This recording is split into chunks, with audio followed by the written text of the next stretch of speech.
welcome. I'm Daily Mirror columnist Jessica Bolton, and this is the Daily Mirror's Just Saying Live. This week, I'm joined by two guests of one of my favourite soaps. It is, of course, Hollyoaks, and I'm joined here by Kieron Richardson, the lovely Ste, and Ellis Hollins, the lovely Tom. Hello. Lovely to have you both. Hi, Jess. Thank you. Hey, thank you so much for joining us this afternoon. And I know it's been a really busy time for both of you because next week on the show, we've got the big stunt week. And you guys are legendary for doing great big stunts. Hollyoaks have pulled off some of the best in like soaps over the past few years. And next week promises to be another good one. And both of you are involved. So just for those at home, can you tell us a little bit about what's going on, what we're going to tease up what we're going to see next week? What danger is coming to the village again? Well, I think for everybody that's tuned in this week, or if you haven't, you can catch it on all four, you will see that Silas is back and he is in the village. And he's been leaving little chess pieces, which means they're threats, they're his targets. So what's going to happen? And it involves the whole village is basically involved in next week's big, exciting stunt week, which is extremely exciting this year because Jeff, who plays Silas, is so iconic as a character. And I think from all the years in the show and all the villains that we've had, he's probably up there as number one. So the fact that he's come back and there's this big, huge week centered around him. And I don't want to say too much because I don't want to give it away. But Ellis, you say something. No, I couldn't agree more. I definitely think he's one of the best villains I think we've had for a long time. So it is great that we've got him back. It's going to be very interesting what happens and how it plays out. But it was a lot of fun to film. Very happy with the end product of what we made. I think it all came together really well. We had a great crew for it, and an even better cast. And like you said, if all the cast were involved, it was a fantastic time. It was a lot of filming. So I think the fact that we all get on really well helps a lot. But there's definitely a lot lined up, which is going to be a very interesting week to have. There's a lot of night shoots as well, which is quite interesting. And also when you've got one of the biggest villains in the show, and at the heart of next week is the most iconic family, the McQueens as well. When you put those two concoctions together, you can imagine what kind of episodes that we're going to be given next week.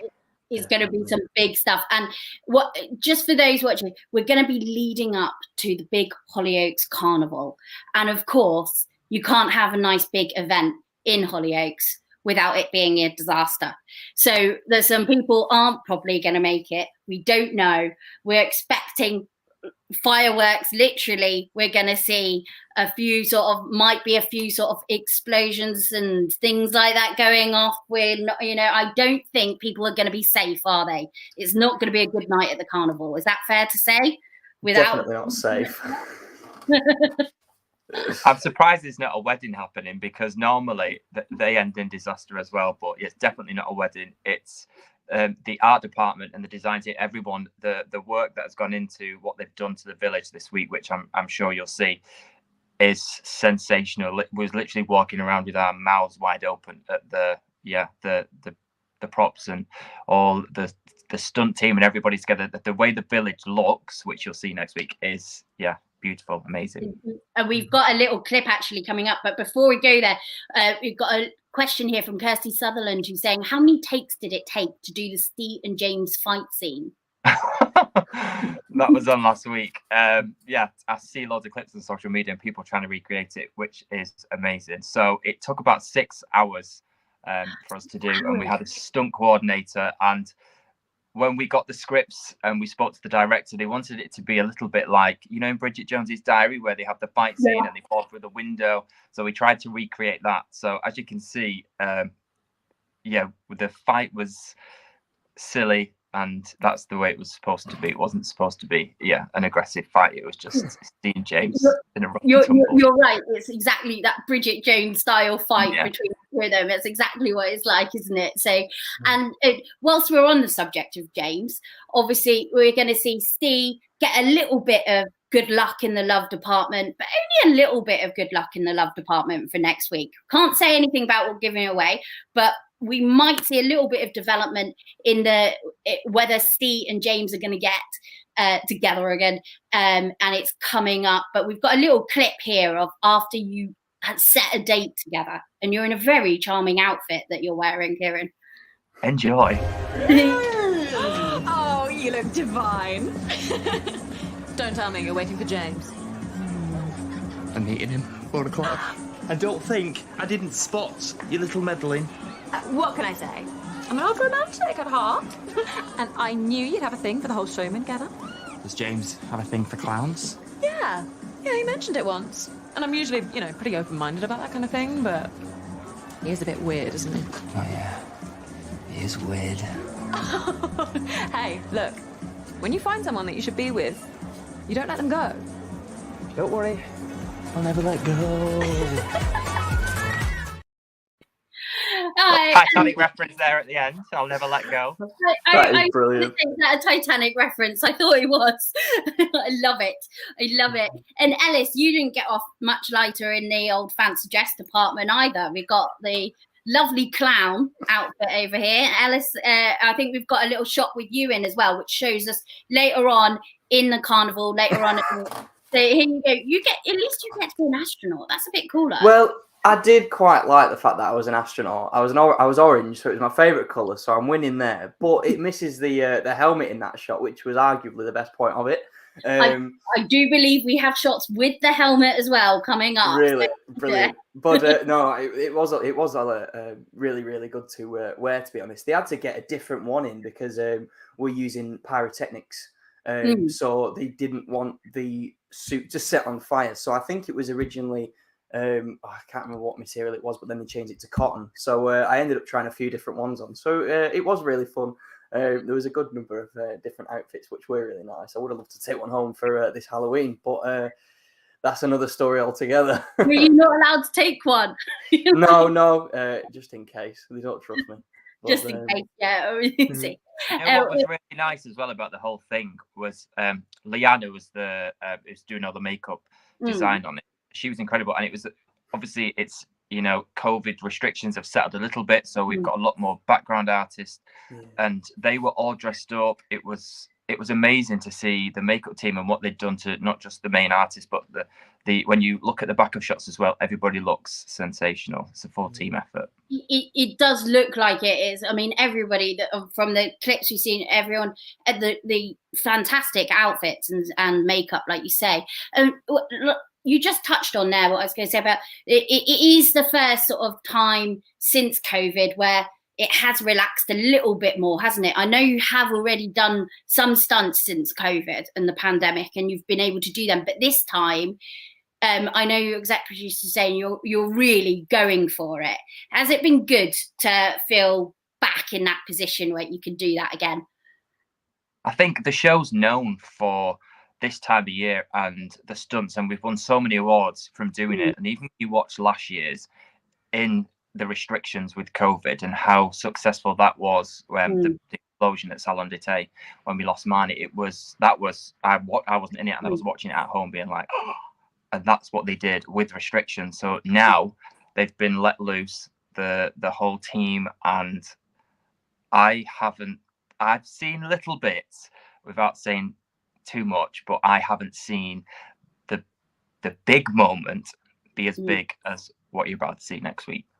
Oh, really? That is something to say, because if anyone that's watched the soap over the years will remember, we've had the big explosion in the church with Niall when he blew up in McQueen's that time, the train crash, the minibus crash at the wedding, as we talked about, the dog in the pond fire for going right back. We've had so many of them over the years, and also so many of them that you two have both been involved with, and some awful tragic scenes like the one on screen now, Ellis. Yeah, thanks for bringing that up. Now, obviously, Ellis, you must need to say, you have been on soap since you were, I feel like I've seen you grow up on there. What's it been like for you to be part of the Hollyoaks family for so long?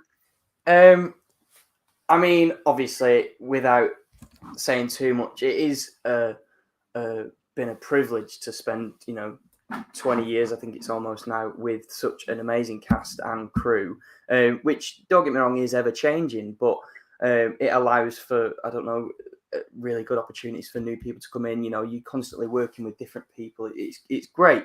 You have a great almost social life, as professional as it is. When you're at work, it's nice to be able to interact with so many different people and just get different fragments of life from different people, and you get a lot of perspective, I think, in life.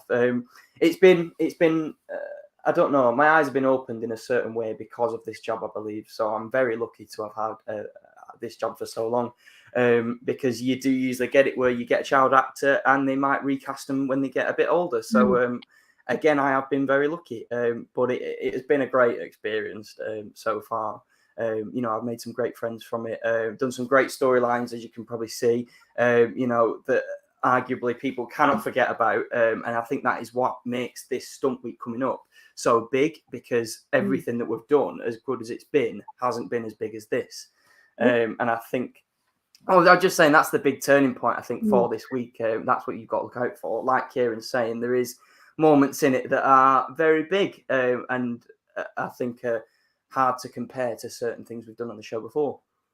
Well, because going back, whilst we're talking about when you first joined, how old were you when you first joined, Elliss? Because I joined when I was 3. Up the young photos just to really embarrass you there. Yeah, thanks. I do not know how old I was then. I can probably say I was about clearly 4, 5-ish, but I started when I was 3. And I think my first episode aired when I turned 4. Wow. So it's getting there now, yeah. But it's nice because there's a lot of sets that haven't changed as much as there are the ones that have. We I think one of the only soaps that actually has physical sets in the building. So it's nice that you've got some houses that you've literally been in there from when you were a baby, and it's just nostalgia. I know it doesn't mean much, but it's just nice to be able to go to your place of work and it be the same place that you've worked for God knows how long, and it's not changed. It's nice.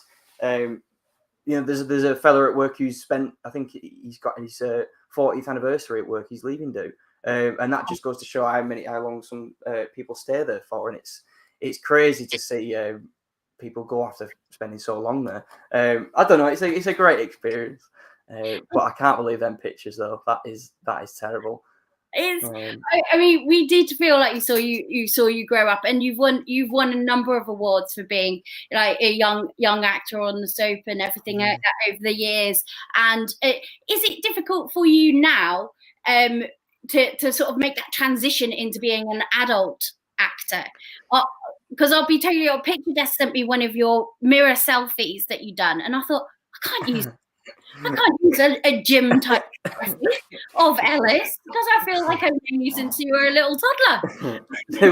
There was definitely a transition period from when I was, a child to then being somewhat a young adult and, a teenager.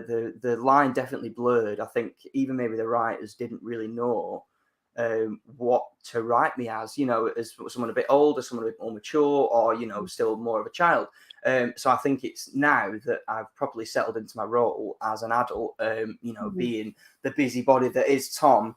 And, he can keep himself busy. He can start worrying about stuff with the market, hence why he's got so much concern with what's going on, because all the carnival is around, in the village around the market. So I think Tom is definitely in a better place than he was, say, maybe a few years ago. I think that, like I said about a transition period, I don't know where Tom was going to go. So I'm very happy that now he's successful, he's driven, all the things that I would want out of a character, as annoying as he can be. I'm very glad with the way that he's come out of it now. So yeah, I'm happy with the way that he is now. as annoying as he can be, like I said, I think people do still quite like him. Of course they do. I think there's a lot of fondness for both of you and both your characters. Even though Steve's been through every single thing you possibly throw at him, including being part of the far right and being like part of that, and everything you've gone through on those things. But I mean, Kieron, obviously, one of the things that you have is your character is so unlucky in love, and we're going to see a little bit of that next week as well, without saying anything. But we can assume that it's not going to go very well with James, and not for any fault of anybody's own, but because it's stunt week, it's going to be dramatic. So, is it? Do you ever sort of have a word with the producers and go, do you know what? Could Steve just have a nice time for a bit? Like, you've killed off one husband, another one's in prison somewhere, wherever Brendan now is. So is there sometimes you'd like a little bit of downtime, a little bit of happiness for him? No, well, this discussion has come up. The fact that Steve had so many heavy storylines at the beginning, not even just at the beginning, for like probably the first 12, 13, 14 years, it was relentless of the misery and could this character carry on after being through it, because there was just so much one after the other. And recently, I don't want the audience to get bored of Steve either, because the moment that happens, then it's like, obviously it's heartbreaking for me because I'm so passionate about Steve. So to keep him refreshed, and I think most soap characters have to do this as well, is find another layer of their personality and bring some light onto that, which we've done recently with doing the lighter side of things with Sienna and a lot more comedy. The fight that we saw last week, for instance, there's some really funny scenes coming up very soon. I can't say too much about it, but they're the funniest scenes that I've ever shot. When I read the scripts, when we were actually filming the stunt stuff, which is on this week, I was reading scripts for the next few blocks, and it's first time I literally couldn't stop. I was laughing out loud when I was reading in the takes that I was filming outside, because I was giggling so much at what I was reading for the new material. So when we talk about love stories as well, I don't want him to. I want him to settle down, yes, and have a loving relationship, but it not to be too boring, but also not too miserable either, because I don't want the audience to get bored, basically. Yeah, you've got to keep. I certainly don't think they are. No, I don't think they are. I don't think they are with either of you two.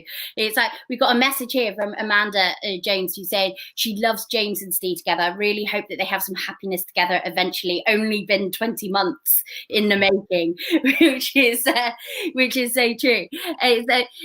Now, obviously, we touched on it's Silas back. Now, for anyone that's watching that doesn't know who Silas is, you're probably not watching because you can't be watching Hollyoaks over the years, because Silas, as we talked about, is one of the worst serial killers we've had. We've already, years ago, he accidentally killed his own daughter, indeed, and now he's back stalking around the village. Now, when we see these stunts at the big carnival, we're going to have explosions, we're going to have everything. We've got a massive climbing wall there. You've got these escape rooms that they've set up, and everything's, we know, is not going to end up very well. But can you tell us what it was like filming some of that? Because some of it was at night, wasn't it, Ellis?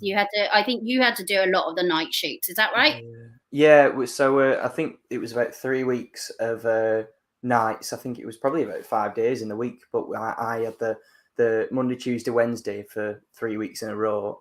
We started, I think, about 4 in the afternoon until 4 at night, or 4 in the morning. And it was just, you had to be on your top form, because it took away so much, because you were tired, it was out your body clock, I don't know about other people, but it was like messing my sleep up. I not so much wasn't eating properly, but I wasn't eating at the right times as opposed to what I usually did. So it took a toll on you, but at the same time, you're also, it's quite fun, to be honest, to go to work at night time for one, and to be doing such a important fun storyline like this.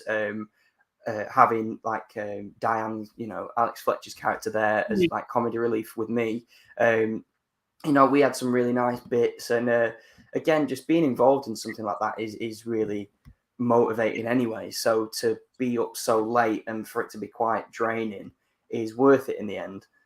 because it was so satisfying and so rewarding in the footage that we've got from it. But it was a lot of fun. It's just it's a nice difference between the normal what you do during the day and what have you. Obviously, it's you do different scenes, etc., etc. But a night shoot, it's like almost a school trip, to be honest. Like that's the kind of feeling that it is. Everyone gets a bit excited, everyone gets pizza in. That's how I know how it happens. It's a lot of fun.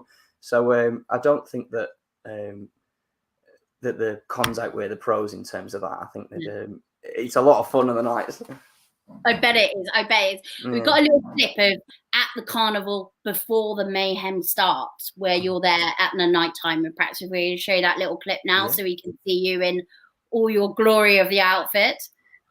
I'm telling you, if I fall from up here and die, I'm going to sue you from beyond the grave. Oh, come on. At the height, you'd barely make a dent. Be careful, we're not covered for that.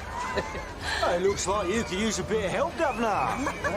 I'm fine. Oh, yeah, she looks fine, don't she? You got the tense shoulders and the clenched jaw of a woman who is fine. Okay, here's the deal. You and me, climbing wall. If I beat you to the top, you stop pestering me for a date, okay? And if I win? Oh, you won't.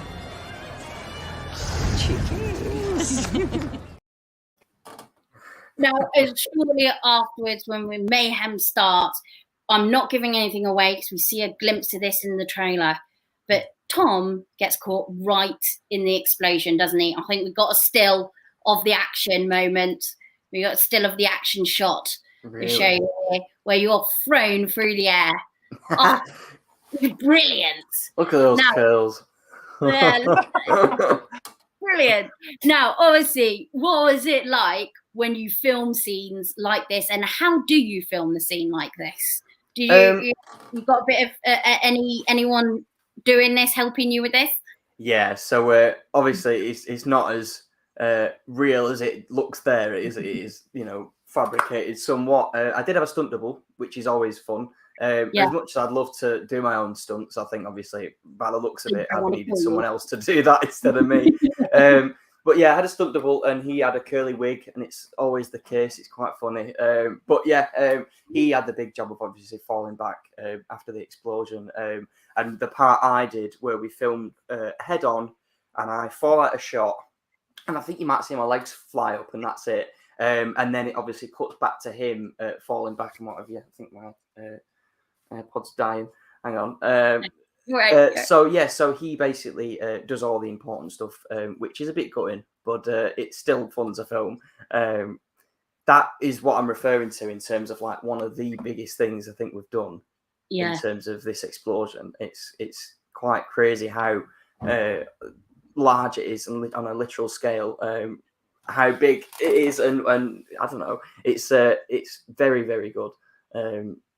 In terms of people watching it, you should be anticipating it very much so, because it's great. I don't know what to say. It's very good. It was very fun to film, especially with the stunt double. I'm saying the same things now. No, I bet it was, and I love the fact you turned up with a wig. We've got a question here. Steve caught up in it too. Now, obviously, we're trying not to give too many spoilers for next week, but I think your heartache is a slightly different thing, isn't it? But a lot of jeopardy involved in your storyline too, in terms of what's happening with your character, isn't it? I do know though that explosion was that big that actual bits of the real studio needed repairing afterwards. I think some real windows were damaged. It's that big, yeah. How does it work when they tell you, right, okay, we're coming up to Stunt Week? Do they bring you all together and go, right, we've got this going on, this is going to happen, we're bringing in all of these explosions on this time? I love it every year because it's not funny really, but it gets to a certain point of the year when you know that it's coming up and the scripts are about to come out and they're like, who's in it? Who's going to die? Yeah. Have I got a job anymore? And when this minibus one here, we knew about that like months and months in advance. So there was this rumor going around the building being like, who's on the minibus? Are you on the minibus? I'm on the minibus. Nobody wanted to be on the minibus because we all know what happened. So yeah, it gets to that time of year where everyone kind of wants to be in the stunt because it's the most exciting thing to be a part of, but then you also don't want to be in it in a way because you think, oh, maybe I'm It going to might be the die. last thing you ever do. Yeah.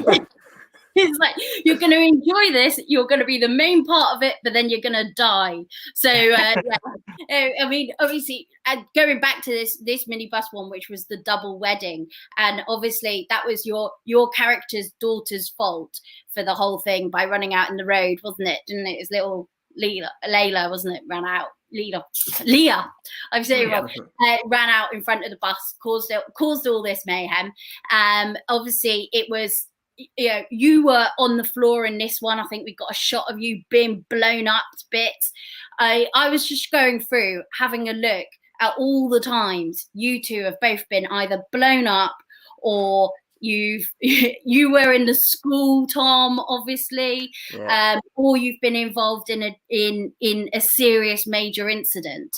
What's been your favourite, both of you separately, to film out of all those ones that you've been involved with, apart from next week? Because obviously we know next week is going to be one of the biggest ever, but apart from that, going back, I would say when Steve's flat blew up, when Doug died, the way that we filmed that, so the flat was a real building which was in the studio, but obviously they couldn't blow it up because the bricks would obviously fly everywhere and hurt everyone, so they rebuilt it in Manchester, even though we shoot in Liverpool, so we had to all go to Manchester.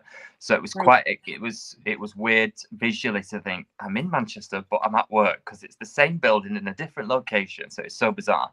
And again, there were a lot more cast because there was a big party going on. There was people upstairs because there were characters that lived in a flat upstairs.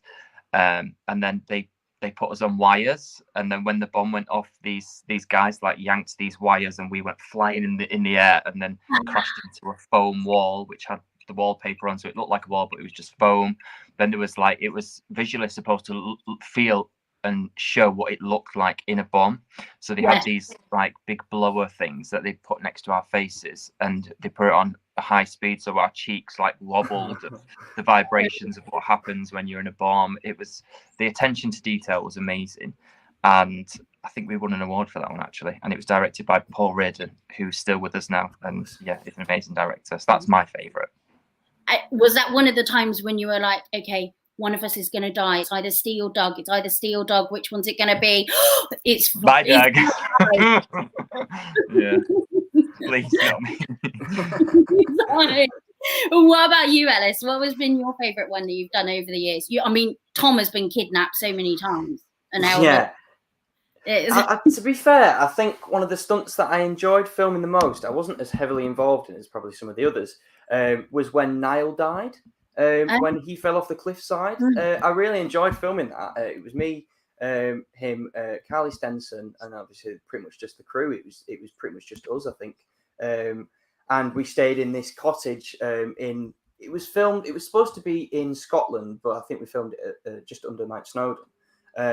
And we stayed in this cottage of a couple, a very lovely old couple, with a genuine, really authentic, amazing looking cottage that we stayed in, and we filmed some scenes in there. That was really cool. And then we were pretty much in the plains underneath Snowdon, and we ended up going up to this big cliffside and filming up there during the night time. And I remember watching it back, and it was just amazing. It just looked so cool, so satisfying, and I think a really good end to that whole storyline. So that for me very much tied up a few loose ends. I was very happy with that. So that has been one of my favourites for a long time. But otherwise, like you said, probably the McQueen's explosion in the church when the McQueens were in there. I very much enjoyed watching that. But I enjoy all the stunts that I've been in. I think they're all fun, especially when I was younger. It's fun. You're staying up past your bedtime and you're with your friends. So you can't really lose when you're in that situation. But yeah, definitely that one with the cliffside, I'd say, was my favourite. Very, and there's the picture of Doug and Ste in the bomb from before, as Kieron was talking about. There's you successfully managing to live whilst poor Doug. Oh, Doug. So I remember that scene and the pressure. So the year before was the bus crash one, where Reese died, and there was the final scenes in that was Reese was lay on the floor and Jackie had Reese in her arms, and she gave this like spine-tingling performance, which she actually won Best Actress for. So I had that in my head, knowing that this year it was my turn to try and recreate that. So I had this immense pressure, and when I watch it back now, I'm angry at myself because I feel like I could have done better. Because in my head, I was trying to replicate what Claire Cooper had done, and I felt like I didn't do it. I think you did. I rewatched that clip this morning. I thought it was brilliant. Well, thanks, Jess, but yeah, Claire, you're really hard on yourself all the time.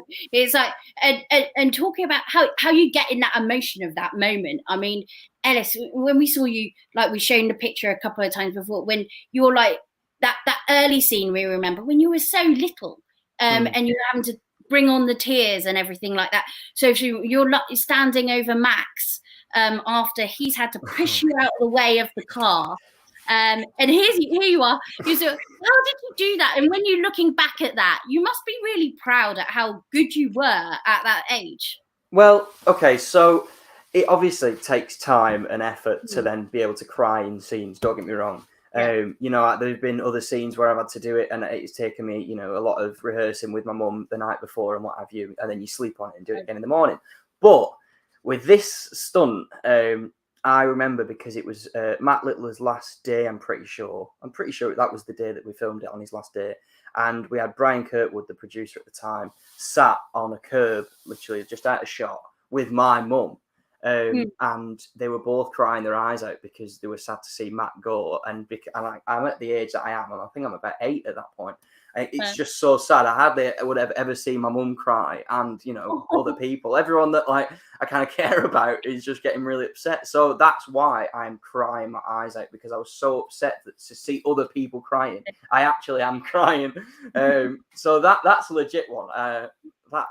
That's probably the best performance I've ever done, and that was a while back. But yeah, so I was very happy with that because it was a legit one. I love it from both of you. Have you got any tips for how you do it now when you're being told, right, okay, you've got to get in that headspace, we want you crying in that scene? How do you both do it? Well, I'm out of practice. I just have a laugh now. I'm out of practice, but I know, like, back in the day, obviously everyone goes, oh, you think of really sad things, and yes, that does help. But I think listening to your sad songs, you know, it's like sometimes when you drive in a car and then a sad song comes on, you automatically go to that place. And yeah, there's a few songs that I go to. One of them's actually a dance song, and it shouldn't make me sad, but it does. Yeah, so I just play sad music. I like that. Sounds like a good theory. So how about you, Elliss? Do you have a little tip? Well, you've always got your own way. Like you said, you've got your songs. There's always certain ways. I remember when I was younger, I used to imagine the teddy bear that I used to have was called Brian, right? I used to imagine Brian was looking at me from the table seat in a train window, and I was on the platform, and I used to imagine him just leaving on a train. And that, without a doubt, used to get me upset every single time. Nowadays, I love it. Where's Brian now? Where's Brian? Exactly. So that always used to get me. Where's he now? Brian of all the names, for one. But you still got him. You still got him? He's gone, hasn't he? No, yeah, I have. Yeah, still got him. But I think nowadays it is just taking yourself to that dark place, you know, or autistic. You know, Vicks in the corner of your eye is always going to work. I don't know.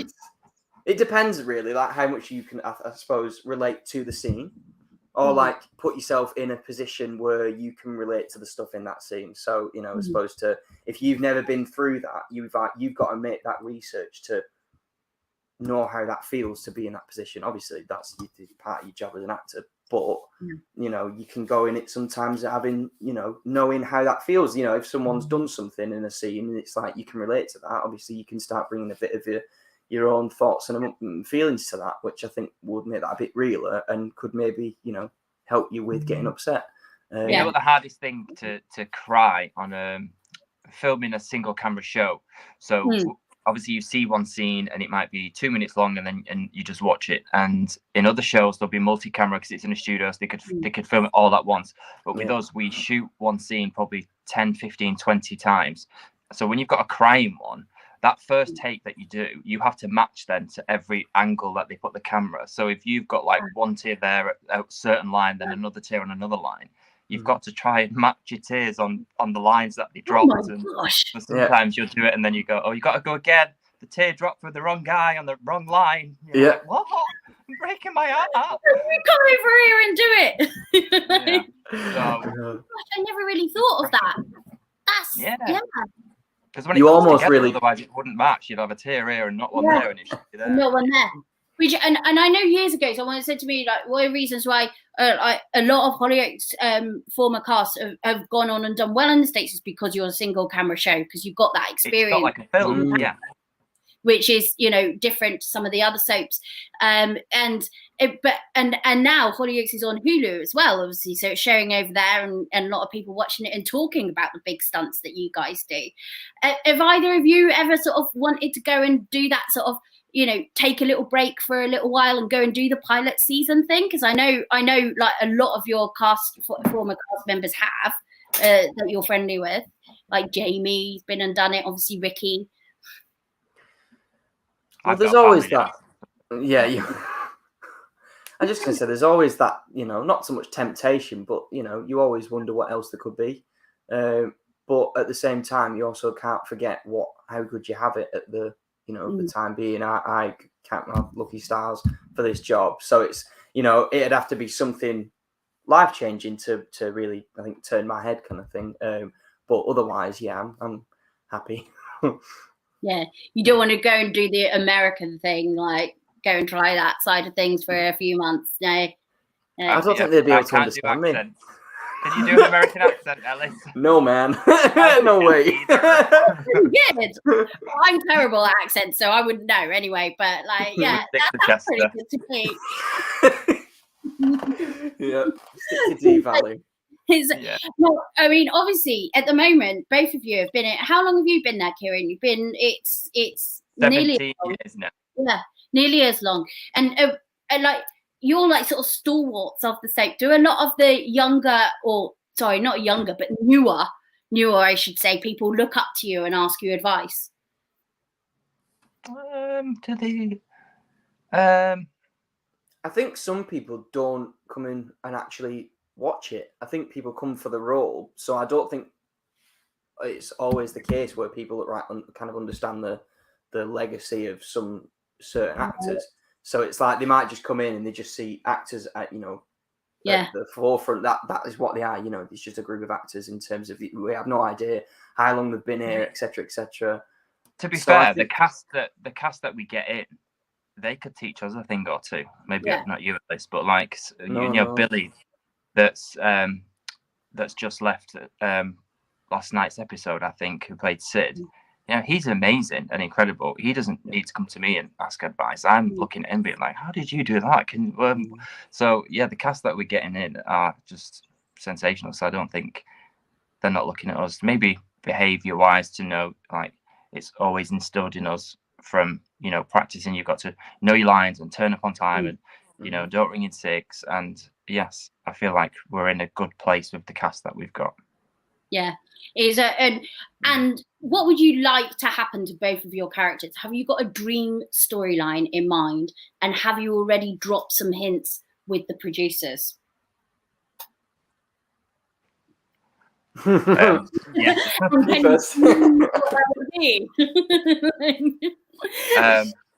Yeah, always. I always have ideas. Like, part of my brain, I don't know if it's like in the future that I want to be a producer or something like that, but I'm always thinking of stuff, not just for myself, but even other characters. So I've gone upstairs before being like, I had this dream last night and I think this would be amazing for Cindy or this character or that. So I do go up and say things, and I have mentioned ideas about, oh, maybe Steve could do this. That'd be quite exciting. But I just think as long as I'm never bored, like, yeah I'm happy. I like that you can go and have that bit of a dialogue and you can have a little bit of a say and go, I've got this idea, and they don't mind you doing that. They might not take it, but if you don't you don't ask Yeah. and you might but sometimes You they might be don't get "Really it. good idea." They might come around and go, brilliant idea. And Yeah. of course we're getting some, like amazing person to be your love interest that you have a crush on. Let's go for that. You should totally exploit that. I want Jerry Halliwell to come and knock on Steve's front door, take you for a coffee, and sing Exactly. Exactly. No, obviously Silas, as we said, he's back. He's evil. He's awful. He just won't go away. He's been, around for so long, coming back, and then he's gone, and then we think that we've seen the last of him. Will this week give us, how does this compare in the Silas? How evil is he going to be this week? Him is very worse next week. Elliss. Definitely so, I would say, without giving too much away. I think you can definitely expect him to be up to his same old antics.